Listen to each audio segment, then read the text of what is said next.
Tanpa kita sadari, setiap hari kita bertemu dengan zat asam dan basa, seperti jus jeruk. Pernahkah kamu mencicipi jus jeruk? Rasanya kecut dan menggigit di lidah. Kira-kira apa sih yang membuatnya seperti itu? Selanjutnya, pasta gigi. Setiap pagi, pasti kamu menyikat gigi. Tapi, tahukah kamu, pasta gigi memiliki rasa yang aneh dan bisa membuat mulut menjadi bersih dan kesat. Apa ya kira-kira kandungannya? Selanjutnya, minuman bersoda. Coba perhatikan minuman bersoda favoritmu. Ada gas-gas yang muncul saat kaleng dibuka, dan sensasi tajam saat diminum. Kira-kira apa ya penyebabnya? Selanjutnya, sabun. Saat kamu mencuci tangan terasa licin dan dapat mengangkat kotoran dengan mudah. Kira-kira apa sih kandungan yang terdapat di dalam sabun tersebut? Jadi, apa sih sebenarnya asam dan basa itu? Mari kita pelajari pada materi kali ini. Asam dan basa merupakan dua sifat penting dalam kimia. Apakah suatu larutan itu asam atau basa tergantung pada jenis ion yang terkandung di dalamnya. Dapat kita definisikan bahwa asam adalah zat yang ketika dilarutkan ke dalam air dapat melepas ion hidrogen. Sedangkan basa adalah zat yang ketika dilarutkan dalam air akan melepaskan ion hidroksida atau OH-. Arrhenius menyatakan bahwa asam adalah zat yang apabila dilarutkan dalam air akan menghasilkan ion H+ dalam larutan. Sedangkan basa adalah zat yang apabila dilarutkan dalam air akan menghasilkan ion OH- dalam larutan. Pernahkah kamu bertanya-tanya, apa sebenarnya yang membuat sesuatu disebut asam atau basa? Aku asam karena aku suka memberi proton. Aku basa dong, karena aku suka menerima proton. Wah, seru ya. Yuk kita cari tahu lebih lanjut lewat teori dari Bronsted dan Lowry. Pada tahun 1923, dua ilmuwan keren, Johannes Bronsted dan Thomas Lowry, memperkenalkan teori asam basa yang sedikit berbeda dari sebelumnya. Menurut Bronsted-Lowry, asam adalah zat yang memberikan proton, sedangkan basa adalah zat yang menerima proton. Contohnya, ketika asam klorida bereaksi dengan air. HCl memberikan proton kepada H2O, jadi HCl adalah asam dan H2O adalah basa karena menerima proton. Contohnya, ketika asam klorida bereaksi dengan air, membentuk H3O+ ditambah Cl-. HCl dapat kita lihat di sini memberikan protonnya kepada H2O. Jadi, HCl adalah asam dan H2O adalah basa karena menerima proton dari HCl. Setiap asam dan basa akan membentuk pasangan konjugasi juga loh. Contohnya, seperti HCl tadi yang memberikan protonnya kepada H2O akan menjadi ion Cl- yang berarti basa konjugasi, dan H2O yang menerima proton dari HCl juga akan menjadi H3O+ yang berarti asam konjugasi. Asam berubah jadi basa konjugasi setelah kehilangan proton, dan basa berubah jadi asam konjugasi setelah mendapatkan proton. Gampang bukan? Teori Bronsted-Lowry juga menjelaskan reaksi bolak-balik atau reaksi reversibel, seperti dalam larutan penyangga atau sistem keseimbangan kimia. Gimana? Sekarang kamu sudah tahu bukan? Bahwa asam adalah pemberi proton dan basa adalah penerima proton. Kalau teori asam basa Bronsted-Lowry fokusnya pada transfer proton, sedangkan teori asam basa Lewis menekankan pada penggunaan pasangan elektron, di mana asam menurut Lewis adalah suatu zat yang bertindak sebagai penerima pasangan elektron atau akseptor pasangan elektron, atau bisa juga disebut dengan elektrofil, yang artinya dia suka menerima elektron. Sedangkan basa adalah suatu zat yang bertindak sebagai pemberi pasangan elektron atau donor pasangan elektron, yang dikenal juga dengan nukleofil. Contohnya pada NH3 dan BF3. NH3 dan BF3 ini akan membentuk ikatan. Yang dipakai berikatan itu adalah pasangan elektron bebas dari nitrogen, yang kemudian dibentuk menjadi ikatan kovalen koordinasi, sehingga menghasilkan NH3BF3.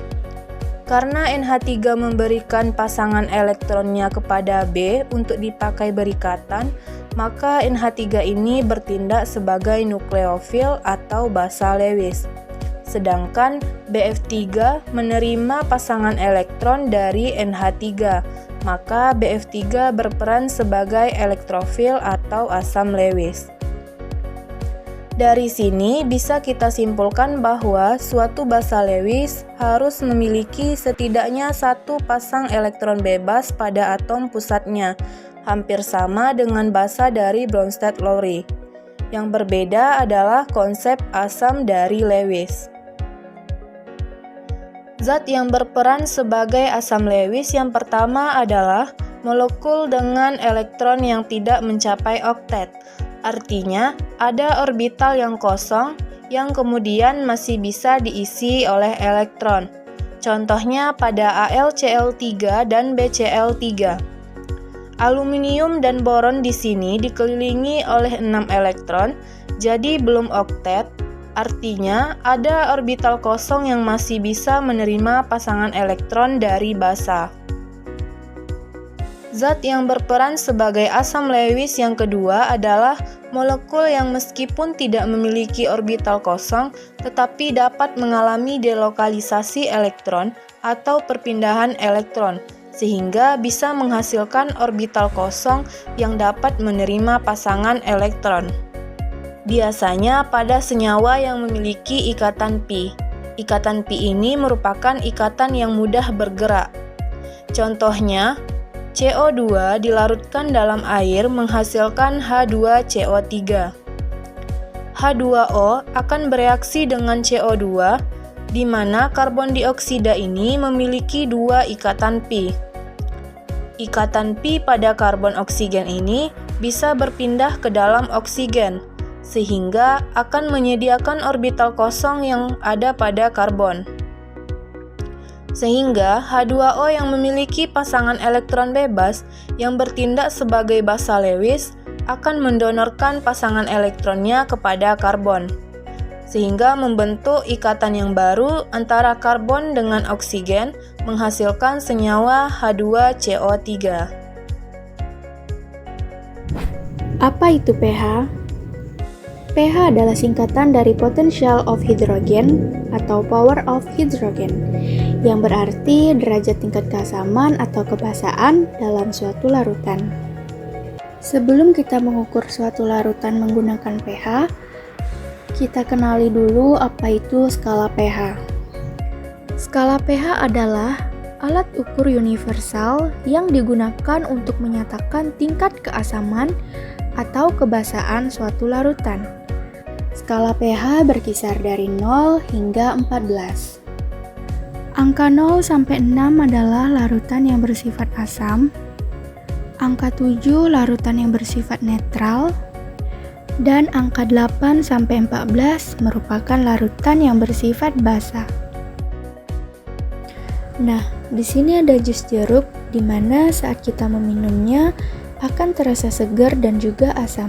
Saat kita mengukur jus jeruk menggunakan indikator pH meter, angka tersebut menunjukkan angka 3, di mana hal ini menandakan bahwa jus jeruk merupakan larutan yang bersifat asam. Pada jus jeruk ini mengandung asam sitrat dengan rumus senyawa C6H8O7 yang menandakan bahwa jus jeruk ini bersifat asam. Kemudian di sini ada cuka. Cuka dapat kita temui dalam kehidupan sehari-hari. Cuka ini bisa dijadikan sebagai bahan pengawet dan sebagai penambah rasa asam pada makanan. Dan ketika diukur menggunakan indikator pH meter, pH cuka berkisar 4. Cuka mengandung asam asetat dengan rumus senyawa CH3COOH yang merupakan asam lemah. Selanjutnya, kita akan mengukur pH air murni. Langkahnya yaitu kita celupkan pH meter ke dalam air murni tersebut.